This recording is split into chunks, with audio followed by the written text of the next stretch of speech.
Hello and welcome. These are the solutions to quiz 37. Which of the following describes a covalent bond? A covalent bond is a bond where electrons are being shared between the atoms participating in the bond, so the answer would be B. So electrons are donated and accepted by the atoms participating in the bond. That's the description of an ionic bond. Electrons readily flow between the atoms in the bond. That's the description of a metallic bond. These are silly choices.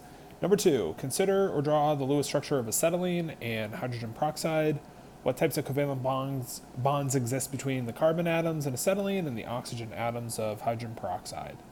Okay, so I'm probably thinking of this type of bonding.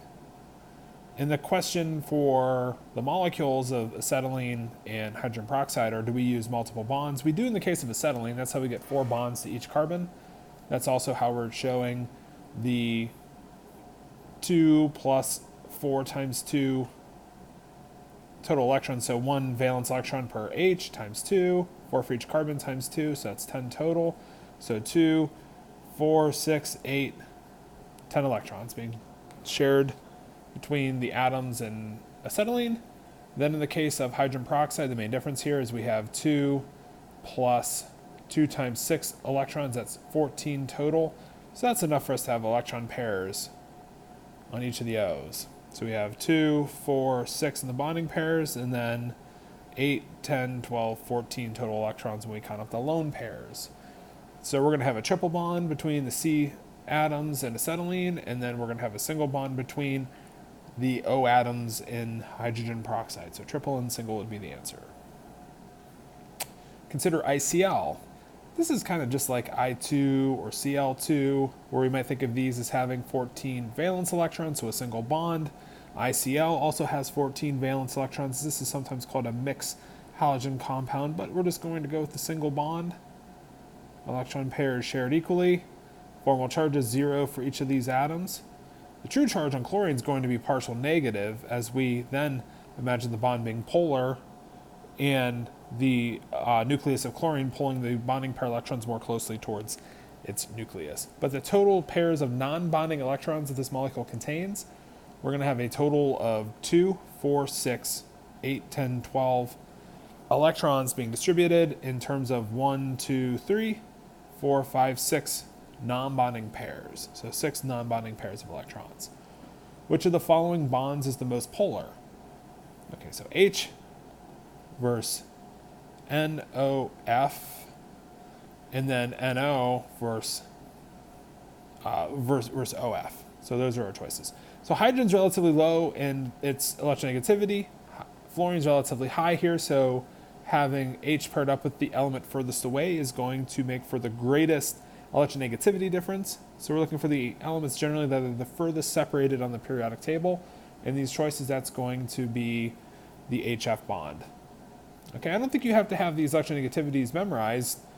We're just memorizing that the electronegativity increases from left to right and increases from top to bottom. So we're going to get the biggest difference between H and F. Lower polarity in the case of HO, even lower in the case of HN, even lower in the case of HO and OF. Even though both atoms are fairly electronegative, the difference of electronegativity is pretty small. So not as polar of a bond in the case of OF. So the answer would be C. Moving on to number 5. Consider this Lewis structure here. We're just calculating the formal charge of sulfur. So we're just sort of tracking sulfur with this number of electrons. What's its formal charge? That's all we're doing. All we're doing is breaking these bonds in half and then calculating the net charge we'd have on the atom of sulfur as a result. So that's sulfur with a net 2 plus charge. How do I know that? Well, it only has 4 electrons surrounding it. It needs 6 for a charge of 0. It only has 4 electrons surrounding it. That's a net charge of plus 2. So plus 2 for the formal charge of sulfur in this Lewis structure. It doesn't ask for oxygen, but the formal charge of oxygen here would be negative 1. We get that from the 6 valence count to give oxygen a 0 charge, and we're surrounded by 7 each one of these structures, so that's minus 1. So if you take minus, minus, minus for the 4 O's, plus the 2 for sulfur, you get the overall charge of 2 minus. You should be able to sum these all up and get the overall charge on the molecular ion. So minus 1 times 4 plus 2 for sulfur Net charge -2 for sulfate ion. We're given for ICl, this is kind of like our example earlier, we had this Lewis structure. That helps us see that the formal charge of each of these atoms is 0, but chlorine's more electronegative. Chlorine's going to go negative, iodine's going to go positive in the real molecule in terms of the actual charges. We can calculate the actual charges given a dipole moment and a bond length. So what is the effective charge on chlorine in units of the electron charge? Okay, well, the charge on chlorine here has to be negative, not positive. So I can roll out A and E. And then my choice of B, C, or D comes from just working it out. So mu is equal to Q times R, where R is the bond length. So Q is going to equal mu divided by R. So that's going to be 1.6 dibi. Use a conversion factor. It's on your equation chart that you should be using or can use for quizzes. You'll get this if you need it. It's 1 dibi is equal to 3.34 times 10 to the minus 30 coulomb meters. And we're going to divide that by the bond length, but in meters. 2.32 angstrom. 1 angstrom is a 10 to the minus 10 meter. So 2.32 times 10 to the minus 10 meters. If we work this out, we're going to then do the conversion that there's 1.602 times 10 to the minus 19 coulombs per electron.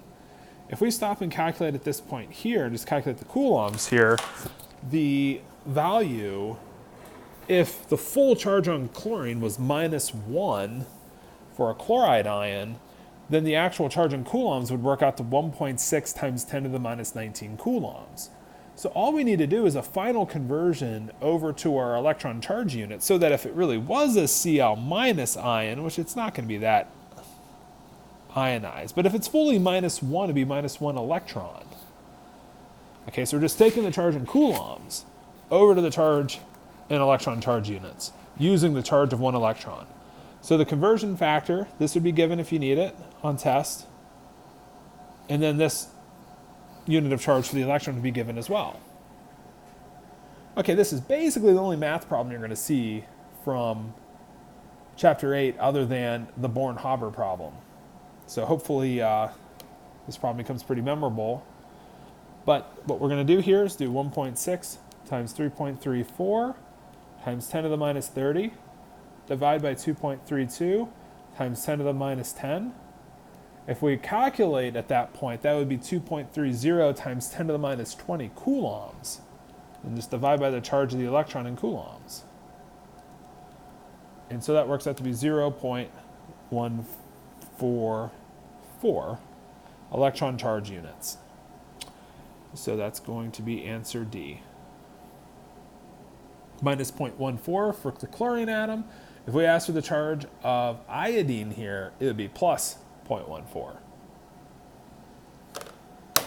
Which bond below is the most polar?